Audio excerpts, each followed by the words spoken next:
Selamat sore pemirsa TVRI Sumatera Utara. Hari ini kita bertemu kembali dalam tajuk yang biasa, yaitu Markomur. Judul cerita dan makna daripada maksud dan tujuan kita adalah dampak begal terhadap sosial kehidupan. Tentu saya tidak sendiri. Kalau kata orang, gelati si burung gelati, ditangkap orang si batang jati. Udahlah kawan saya ini orangnya cantik, salah pandang, awak pikir Asanti ya kan. Siapa dia?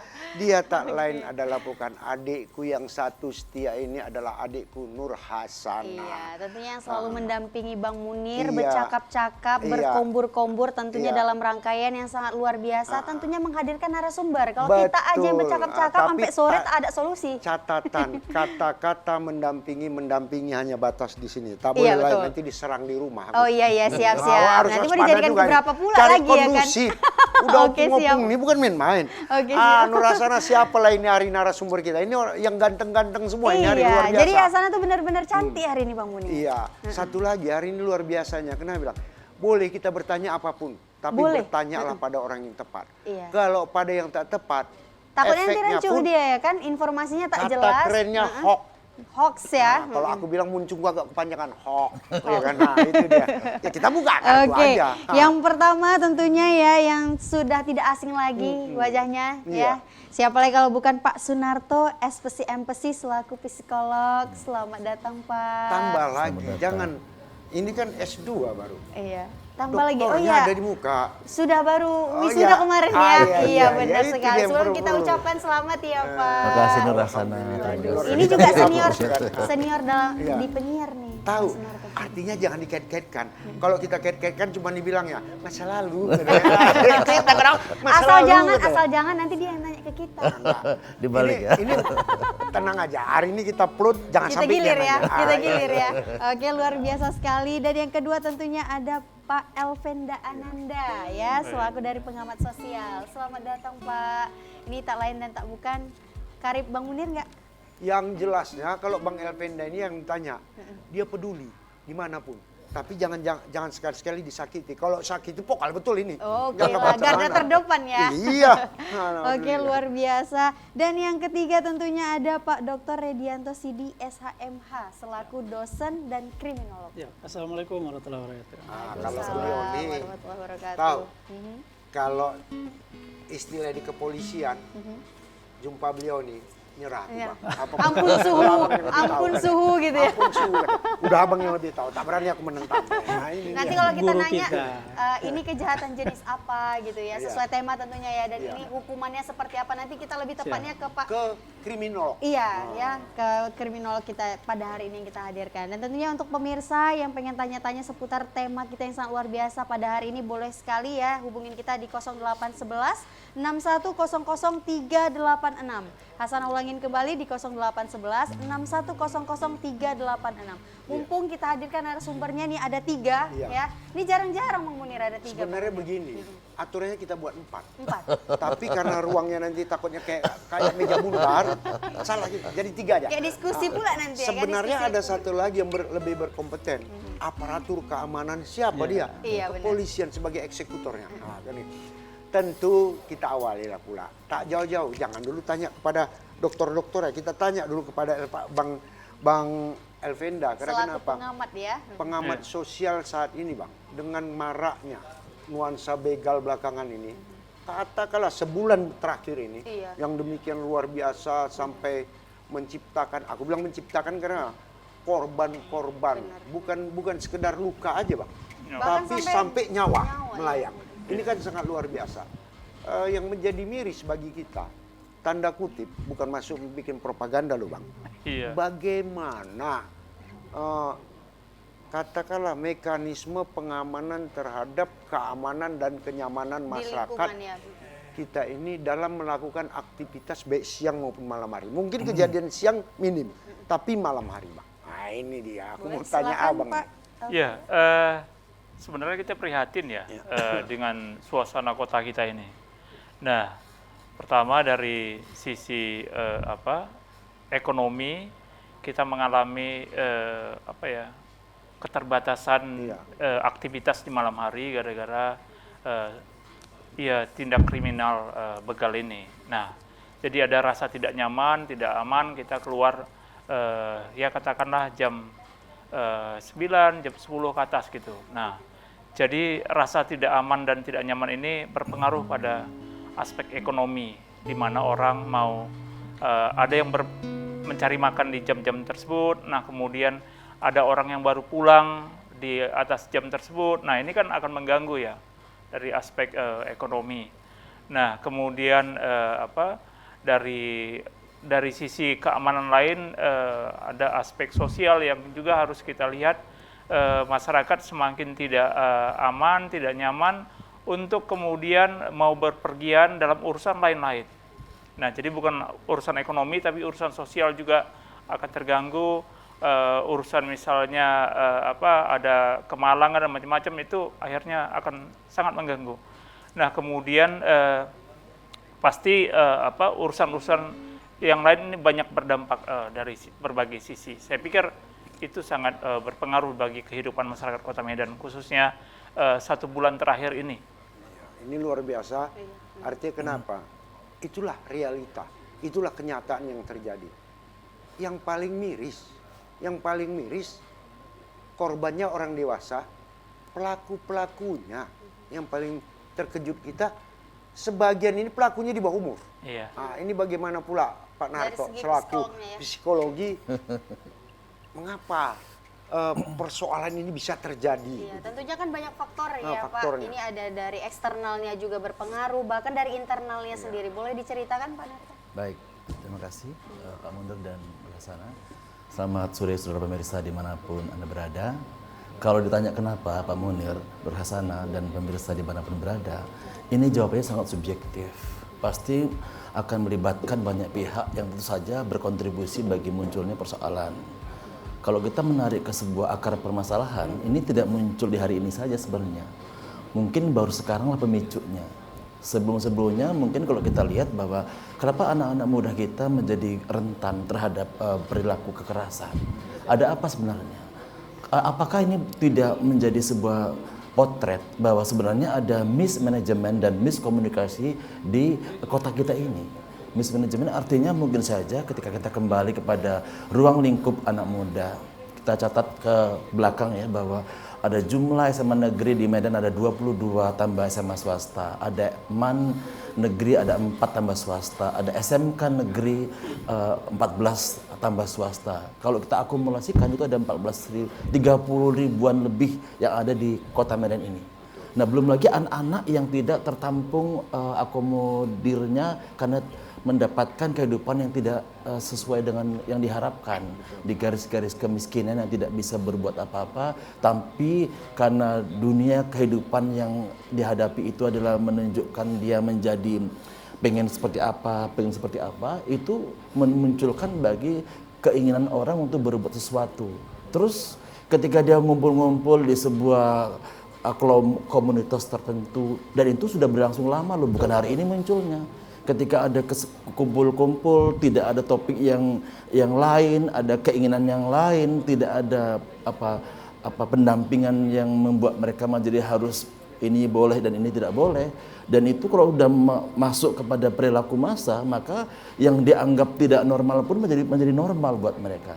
Jadi kalau menurut saya ini adalah sebuah kondisi di mana penyebab dari itu sudah sesuatu yang sangat kontradiksi atau berkolaborasi menjadi muncul sampai kalau kita mengacu pada teori adanya perilaku delinkuan. Betul. Itu munculnya bukan karena dari faktor internal saja, tapi ada dukungan-dukungan yang membuat mereka menjadi berani berperilaku yang melanggar aturan, melanggar norma, melanggar hukum. Tentu itu munculnya pasti banyak faktor-faktor yang menyebabkan terjadi begitu. Nah, ini sebuah kondisi berarti ada lampu merah buat para orang tua, lembaga pendidikan, penegak hukum yang bisa berkolaborasi menyebabkan bahwa mereka menjadi takut atau jera untuk berperilaku begitu. Saya pikir termasuk juga lembaga yang membuat kontrol terhadap media sosial ya. Ya. Karena media sosial juga mempengaruhi terhadap perkembangan anak saat ini. Jadi justru informasi-informasi yang masuk ke media sosial itu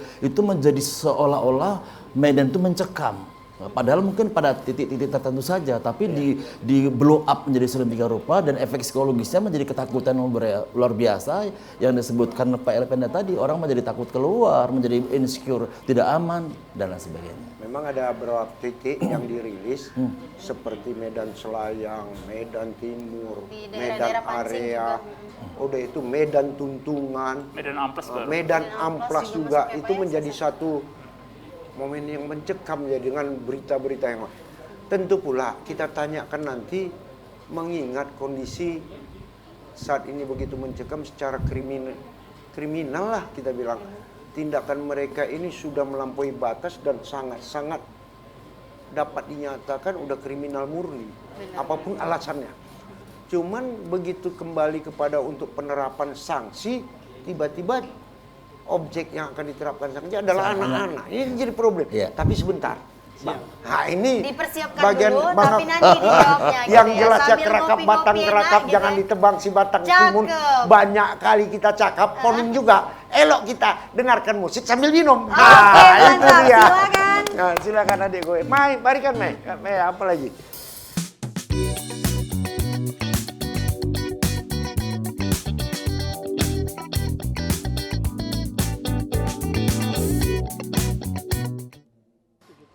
Alhamdulillah masih bertemu dengan kami dalam Markombur TVRI Sumatera Utara.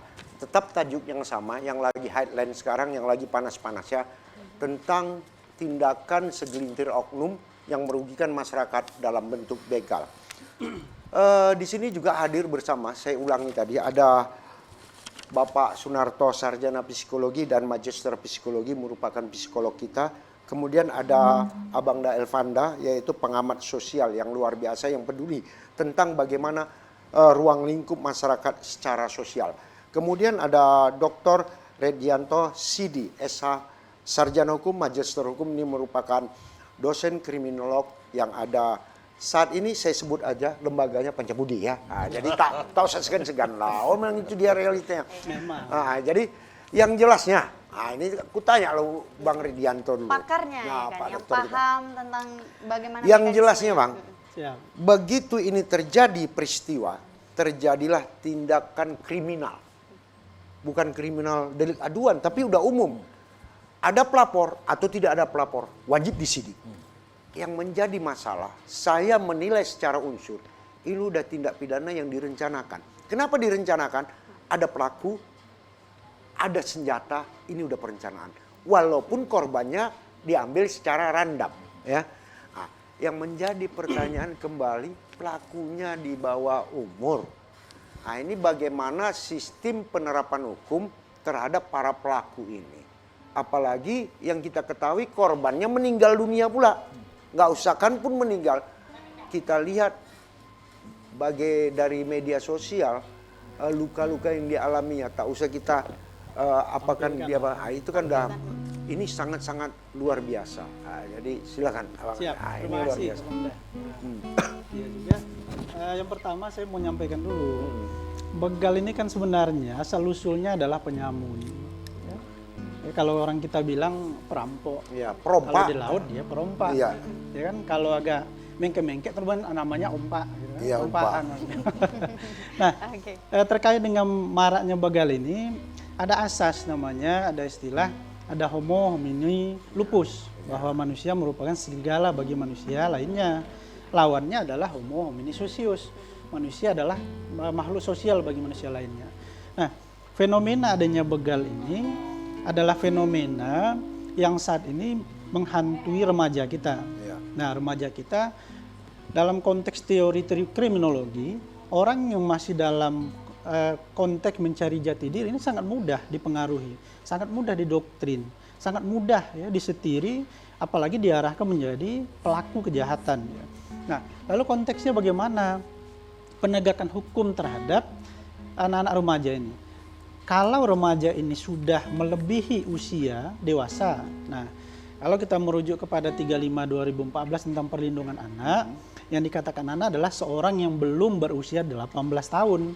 Nah, kita rujuk dulu remajanya ini usianya sudah 18 tahun atau belum. Kurang 1 hari pun masih dianggap secara hukum anak. Anak, ya. Nah, kalau usianya ini mengacu kepada perlindungan anak, maka berlakulah Undang-Undang Perlindungan Anak. Nah, bagaimana terhadap anak remaja yang usianya masih anak menurut Undang-Undang Perlindungan Anak, proses hukumnya bagaimana? Kan begitu ini. Nah, maka dilakukanlah penegakan hukum dalam Undang-Undang Perlindungan Anak, adanya diversi. Nah, harus ada diversi nih terhadap anak ini. Nah, apa itu diversi? Upaya penyelesaian terhadap suatu peristiwa yang dilakukan oleh seorang anak supaya bisa diselesaikan secara di luar konteks hukum, ya, walaupun melalui proses hukum dia. Nah, supaya kenapa anak ini kan dia adalah kertas putih yang mudah dicoret-coret orang luar. Tadi sampaikan Bang Alvenda, disamping Bapak itu ada faktor-faktor eksternal yang mempengaruhi. Nggak ada anak yang dilahirkan dalam kandungan, habis itu lahir gitu dia 15 tahun sudah mau jadi begal, nggak ada. Yang paling makanya harus sedapnya, diselamatkan. Pak Dedi ini mandang saya aja, padahal kamera saya. Pandangnya Saya mau mandang ke sana bahaya. Apa Nanti ini? kena Kalau pantun. kan lagi. begal ya nggak? Jadi biar netral kita mandang Bukan. kamera aja ya kan. Ini Kalau biar- mandang ke sana iya. nanti kena pantun. Iya, kenapa ada? Asyap Nah, gitu ya. jadi ini dia. Nah. Nah, bagaimana kita menyelamatkan anak? Nah, tentu ada faktor-faktor yang harus ya kita jaga. Ini dimulai kalau dalam agama misalnya ibda binafsika, ya mulailah dari kita dulu.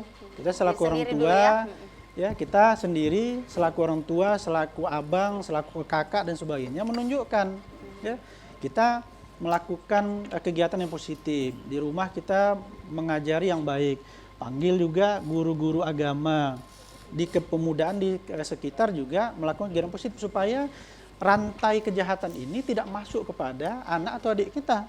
Nah, ketika mereka lepas dari ini, mereka masuk kepada lingkungan di luar itu, nah disinilah mereka akan terdoktrin, terpengaruh, akhirnya ditambah lagi dengan international network sekarang, mereka tanpa batas ya bisa melihat segala sesuatu, banyak positif tetapi kadang yang dilihat negatif, terutama yang berkaitan dengan kejahatan.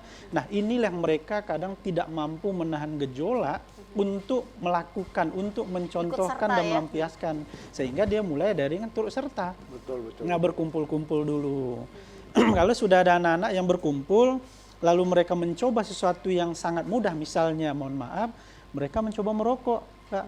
Nah, ini sudah bentuk doktrinisasi ya, yang masuk kepada dimulai dari rokok. Rokok ya. Nah, dimulai dari rokok. Nah, kalau itu sudah masuk, ini akan merupakan pintu masuk untuk jenis-jenis ya, kalau kegiatan kelompok yang lainnya sampai ya bisa mereka masuk menjadi kelompok-kelompok begal. Nah, ini dia saya kira. Ini Dan luar bahkan, biasa. Artinya kenapa? Apapun judulnya, apapun konsepnya, itu adalah satu permasalahan yang milik kita bersama, bukan aparatur aja, tapi milik kita bersama. Tentu kepada masyarakat tanpa terkecuali saya berpesan, kalau kata orang kita memegang setip, setip jatuh ambilnya dikutip, berikan pendidikan karakter yang positif, insya Allah anak kita tidak salah jalan kepada hal yang negatif. Benar Itu dia. sekali. Jadi tetap hasilnya positif kan Iya, gitu. karena itulah tupoksi ya Bang, Iya. berbagai pihak harus ikut serta. Nah, saya ingin menanyakan juga nih ke pengamat sosial kita Bang Elvenda ya. Pak, ini kan kita melihat upaya-upaya pemerintah juga sudah banyak ya ikut serta dalam pengamanan untuk mencegah begal ini sendiri. Nah, bagaimana nih Bapak melihat situasi kondisi sekarang ini? Apakah sekarang ini makin membludak gitu ya, atau memang sudah ada penurunan dari tingkat begal itu sendiri? Bapak selaku pengamat sosial boleh diinformasikan? Iya, kalau kita lihat kebijakan yang dibuat oleh Pemko Medan dan juga provinsi kan memang sudah ada ya upaya, walaupun kita merasa masih kurang dan sangat kurang. Nah, misalnya Pemko Medan secara teknis hukum, teknis tindakan ini dia sudah diserahkan kepada aparat penegak hukum. Nah, kemudian dari sisi program sudah membuat program peningkatan atau pemberdayaan anak-anak remaja lewat program bersama dengan TNI kemarin itu. Nah, kemudian dari sisi ujung tombak itu meningkatkan tugas Kepling ke masyarakat gitu, dan ada berbagai macam program lainnya gitu. Nah, dari sisi kepolisian juga sudah melakukan upaya peningkatan patroli, walaupun kita masih merasa kurang dan masih belum aman dan nyaman lagi kan. Nah, Kemudian kita lihat banyak lagi kebijakan yang dibuat di dalam berbagai program yang dibuat. Nah, walaupun ada teori yang menyatakan penyebab kriminal itu adalah kemiskinan, kemudian pendidikan lebih ke arah ini ya, pendidikan keluarga dan macam-macam. Nah, kemudian ada aspek lain gitu kan. Nah, tetapi kita memang agak sedikit ini ya menggelitik dengan pernyataan Polda menyatakan angka kriminalitas soal pencurian kendaraan bermotor meningkat 25,2% gitu katanya kan. Nah, kalau teori tadi mengatakan penyebabnya adalah kemiskinan, di satu sisi angka kemiskinan menurun di 2021 ke 22. 2021 angka kemiskinan di Sumut itu sekitar 9%. Nah, ini turun menjadi 8%. Nah, jadi teori itu agak Kontradiktif jadi ya. iya, agak menggelitik bagi kita. Lalu di mana penyebabnya? Kalau teori menyatakan penyebab salah satunya ya, bukan satu-satunya, adalah kemiskinan. Nah, tentunya harus dievaluasi. Apa yang harus dilakukan? Tentunya ada program-program yang bisa diarahkan untuk meredam paling enggak, mencegah upaya-upaya kriminalisasi atau tindakan-tindakan kejahatan ini yang mungkin bisa perkecil jumlahnya dan macam-macam. Saya pikir itu yang dalam program-program pemerintah bisa dilakukan, karena soal keamanan kan ada petugas keamanan yang melakukan. Tapi yang paling penting memang pemerintah juga membuat program yang bisa mencegah dari sisi keluarga. Nah, apa yang dilakukan? Ya banyak hal yang bisa dilakukan. Nah, ujung tombak itu Kepling saya pikir bisa diberdayakan untuk bisa lebih mendekatkan kepada masyarakat. Karena kalau mengandalkan petugas keamanan, efek jerah tidak ada yang bisa efektif ya, karena banyak kasus sudah ditangkap kemudian masih berulang. Nah, ini yang kita harus lakukan lebih kepada pencegahan supaya tidak berulang gitu. Saya pikir itu yang penting bagi pemerintah ke depan ini, harus apa yang dilakukan. Jadi sebenarnya banyak unsur yang harus ikut serta dalam pengamanan ini ya. Tidak dari pemerintah ya, lingkungan, tapi juga diri sendiri dan juga keluarga nih yang fungsi utama. Karena sesuatunya itu juga beranjak dari keluarga sebenarnya intinya Pak. Alhamdulillahnya lagi saat ini pemerintah udah katakanlah peduli dengan adanya PAM 3 pilar, yaitu TNI, Polri, dan Sipil, di mana Satpol PP dan Dinas Perhubungan juga dilibatkan tiap malam untuk terjun, dan masyarakat di sekitar situ PAM Surakarta yang terbaik. Cumannya kepada masyarakat kita inginkan, sebagaimanapun ketatnya kita, kalau masyarakat tidak peduli untuk menciptakan keamanan, nol hasilnya. Itu kita bilang. Jadi intinya salah satu yang saya ambil tupoksi atau katakanlah sampling, bahwasanya pelaku begal ini yang tertangkap rata-ratanya terindikasi narkoba, hasil tes urin. Jadi kalau dibilang kemiskinan, sebagaimana tadi yang dibilang kawan, saya juga kurang sepaham ya. Kemiskinan itu kan ada jalan keluarnya untuk menyelesaikan kemiskinan itu. Iya, cuma teorinya tadi mengatakan gitu. Ya, cuman yang jelasnya saya lebih tendensius mengarah kepada pola pikir untuk mendapatkan zat adiktif narkoba. Rata-rata. Nah, kenapa? Saya bisa buktikan. Kita tangkap, tes urin, positif. Lu ada apa? Jadi pelaku. Gini, kembali kita kepada Bang Narto secara psikolognya ya. Karena kalau sudah sampai ke arah sana, artinya upaya apa yang harus kita lakukan sehingga masyarakat bisa peduli, aparaturnya juga peduli, sinergiklah bekerja sama. Formula apa yang terbaik? Mau tanya dulu sama Bang. Silakan jawab Pak. Kalau kita mengacu kepada sebab musabab, tentu tadi ada akar permasalahan. Betul. Nah, anak tempat tumbuh dan kembang adalah rumah. Gitu ya. Betul. Rumah adalah berisi bapak dan ibu dan pihak-pihak lain. Yang menjadi pertanyaan sekarang adalah begini, apakah rumah itu membuat anak nyaman untuk tinggal di dalamnya?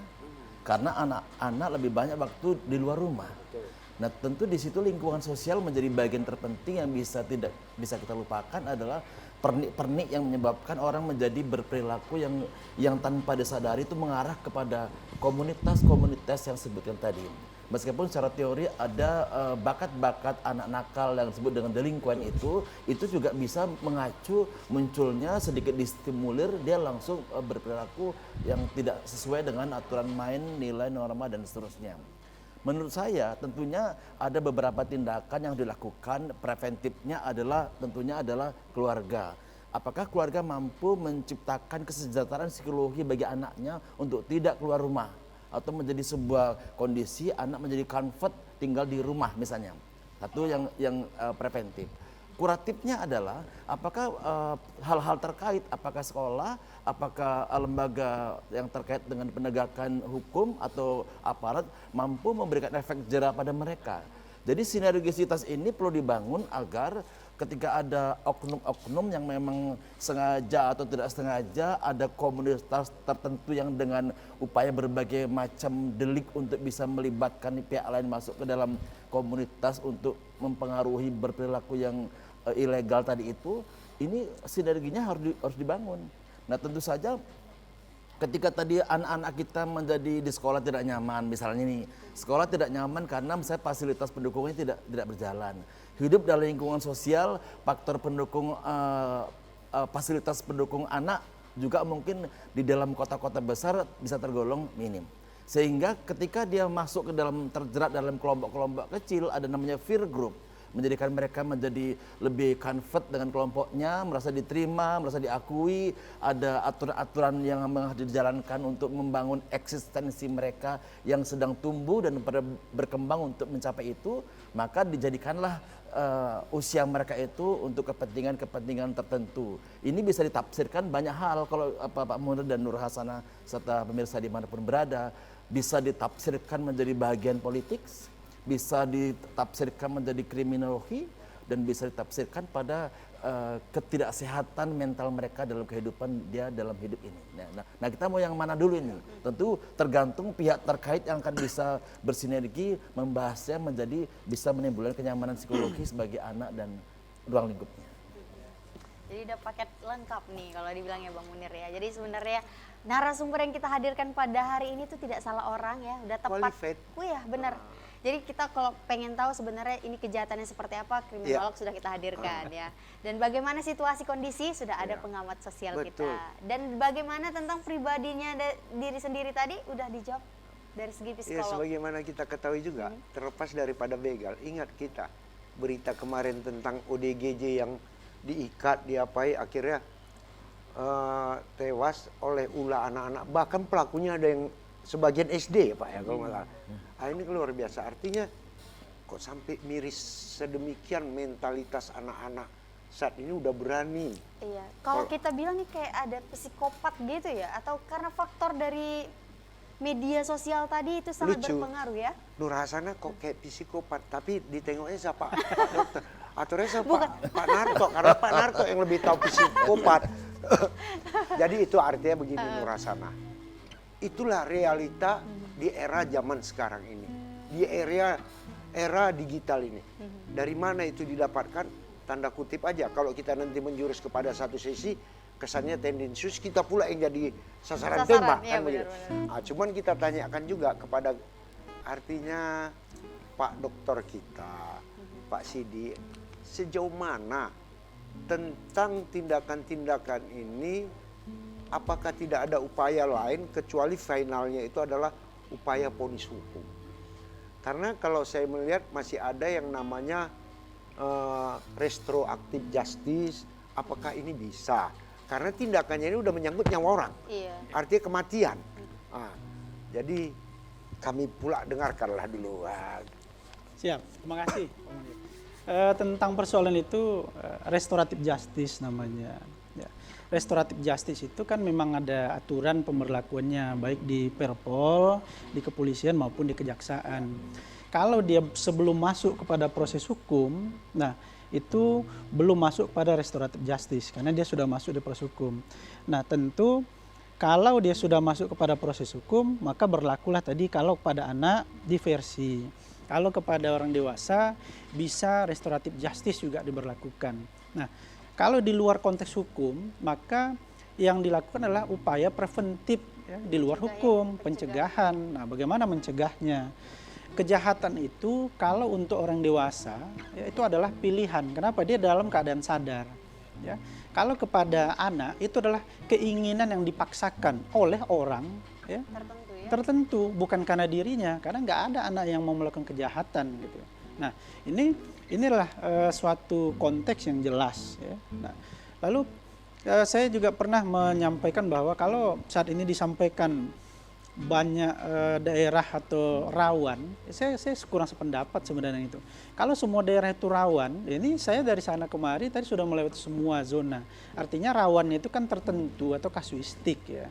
Nah, misalnya tadi disampaikan bahwa mungkin di malam hari, nah, sehingga kita terbatas untuk itu. Nah, kalau zona ini rawan, saya juga sampaikan juga bahwa ada keterbatasan juga dalam penegakan hukum ya, misalnya sarana dan prasarana misalnya.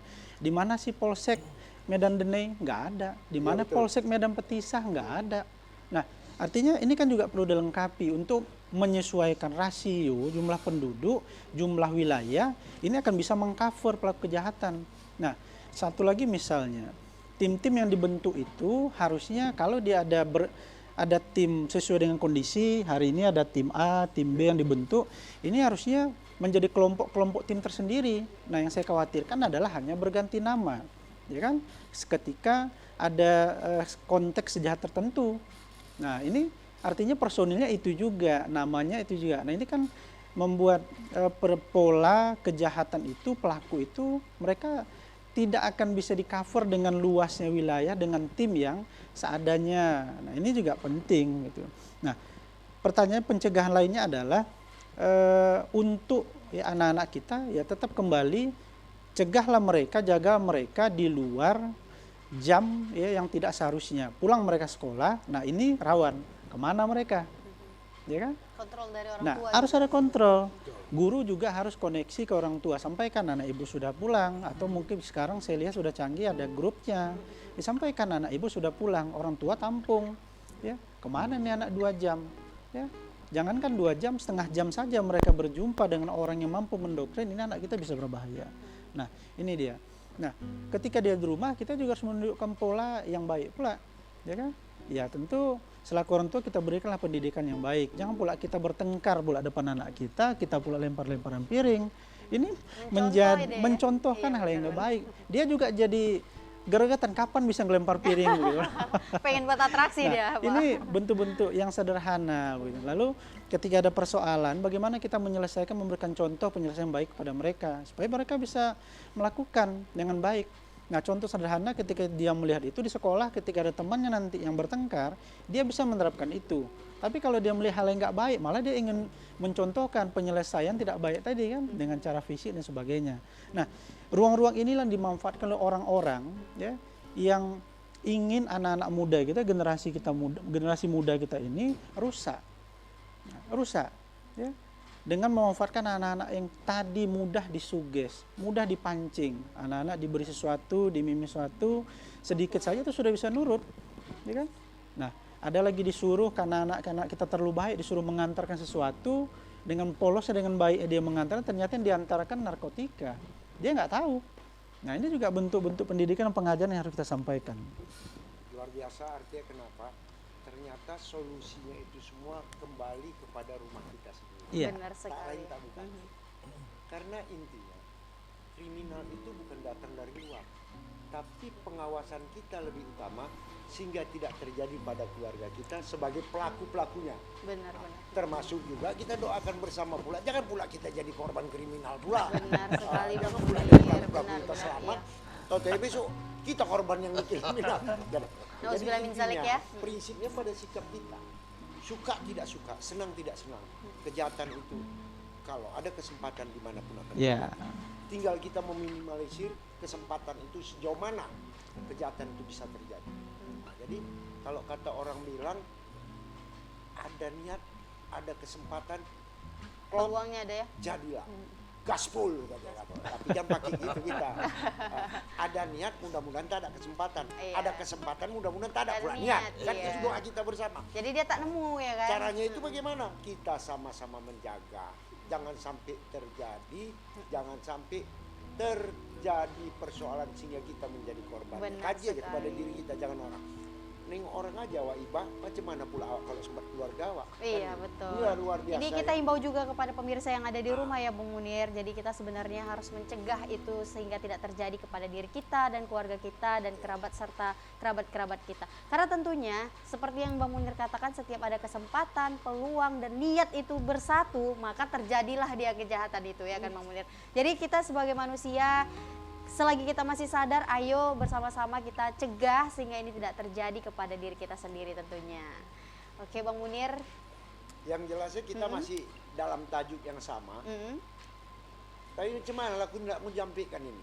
Nah, Kenapa tuh Bang Munir? semuanya bagian ini udah luar biasa ini. Tak ada ya.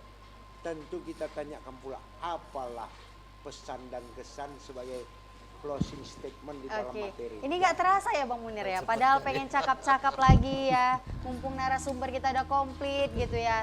Padahal pemirsa pun belum ada nelpon juga ini ya kan, belum ada yang ditanya-tanyanya. Tapi macam mana Nggak closing pula, iya. Sampai sekarang belum ada masuk ya kan. Kasih nomor call-nya ya kan. Iya. Telepon interaktif. Oke. Gaspol kalau tidak menanya. Kan kita Oke, jawab. Kan iya, Tapi mumpung tak kita ada hadir. masuk. Oke, apa boleh buat lah ya kan. Untuk itu langsung saja boleh dari pertama Pak Sunarto terlebih dahulu, dari segi psikolog ini pesan yang pengen disampaikan kepada pemirsa yang di rumah, silakan Pak. Baik, anak adalah produk keluarga. Maka keluarga harus bertanggung jawab terhadap tumbuh kembang anak. Kemudian lembaga pendidikan, pemerintah memberikan kontribusi besar bagi ruang lingkup perkembangan anak.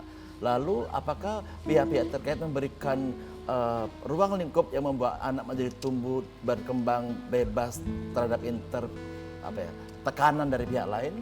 Maka berarti kalau seandainya ada hal-hal yang menjadi kondisi itu menjadi tidak nyaman, pendampingan psikologi menjadi kebutuhan mutlak bagi anak. Karena anak adalah merupakan orang-orang yang meniru perilaku konkret dari lingkungan sosialnya. Berarti keadaan masyarakat itu menjadi bagian penting bagi pola pengajaran kepada anak.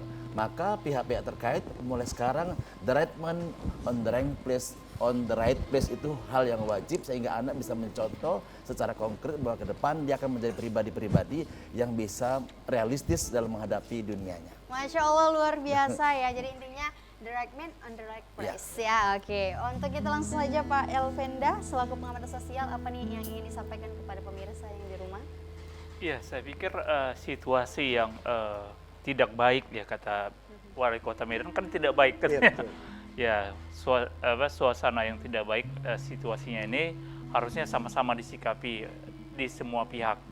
Nah, dari sisi keluarga tadi sudah disampaikan. Nah, satu hal barangkali catatan. Nah, ini kan banyak orang tua yang membiarkan anaknya belum pada usianya sudah naik kendaraan gitu kan. Nah, ini kan menimbulkan stimulus juga. Wah, ini enak ini melakukan sesuatu dengan naik kendaraan padahal dia belum usianya. Nah, belum ada SIM, belum macam-macam. Nah, kemudian dari sisi keluarga, bangunlah cinta keluarga itu lebih baik, walaupun banyak hal tekanan ekonomi, kurang perhatian itu menjadi tantangan bagi keluarga.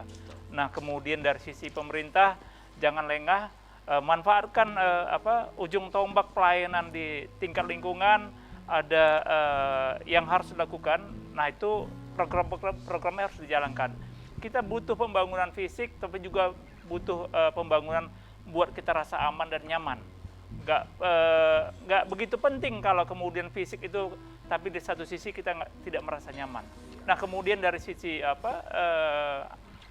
pihak keamanan kita, saya rasa harus juga melakukan upaya jangan sampai tidak ada efek jera karena banyak kasus yang kemudian berulang gitu. Nah, ini yang kita harap dari sisi pihak keamanan juga melakukan terapi supaya ada efek jera, bukan cuma sekedar tindakan sesaat itu saja. Saya pikir itu. Oke, Jadi luar untuk biasa. menciptakan rasa aman, tak lain tak bukan kembali kepada diri kita. Benar.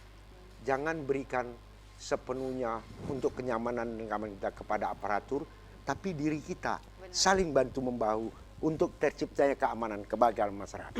Yang terakhir, ini sedap nih. Ke Pak Singkat Tridianto padat ya. gaspol. Iya. Gaspol kan? Sengaja awak sampaikan yang terakhir. Karena dikunci dia jadi ya. Biar conclusionnya dia Iya. sekalian. Oke, Biar silakan kena Pak. kunci dia, silakan. Baik, terima kasih.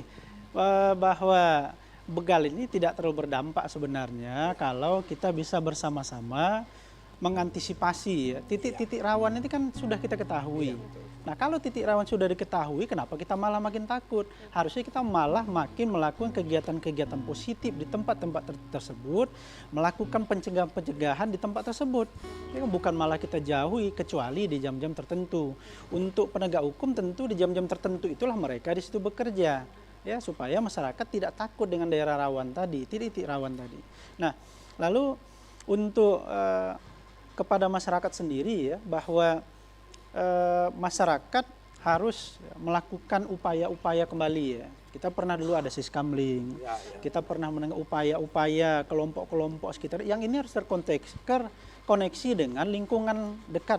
Jadi kalau misalnya kita lihat ada kelompok sepeda motor yang nampak seperti gerombolan mirip begal, ini sudah tanda-tanda, maka disampaikanlah kepada ya pos siskamling berikutnya untuk dikontak bersama dengan polsek setempat, di stop, dicek, ya kan? Tadi kata Bang Munir, kalau perlu dites urin langsung. Kalau positif, nah berarti sudah mereka. Ini langsung dilakukan tindakan. Walaupun hukum itu adalah solusi atau sarana terakhir. Hukum itu upaya yang terakhir sebenarnya. Nah, menghadapi situasi saat ini, saya menghimbau kepada masyarakat agar tidak mempersenjatai diri, ya, tidak mempersenjatai diri, melakukan tindakan hukum ya untuk menyelamatkan diri dengan melanggar hukum itu tidak benar ya. Yang diatur dalam kitab undang pidana itu adalah dalam overmah, dalam keadaan daya memaksa, bukan dari rumah kita bawa senjata, bawa di mobil, taruh di sepeda motor, nampak calon ini begal. Bukan. Kita malah yang begal. Iya, saya kira itu himbauan saya. Ya, mudah-mudahan Kota Medan aman insyaallah. Luar biasa keren. Luar biasa, terima kasih banyak kepada Abang Ipanda, Bang Narto, dan Bang Sidi. Ini luar biasa. Artinya pertemuan kita ini sangat cerdas, sangat sehingga menjadi mengayomi masyarakat kita untuk tidak perlu takut, tapi bertindak cerdas untuk sama mengamankan diri. Keamanan adalah milik kita bersama, keamanan bukan milik aparat semata. Kami dalam program Markombur TVRI Sumatera Utara menyatakan selamat bertemu di lain waktu yang sama. Selamat jumpa kembali. Assalamualaikum warahmatullahi wabarakatuh. Silakan.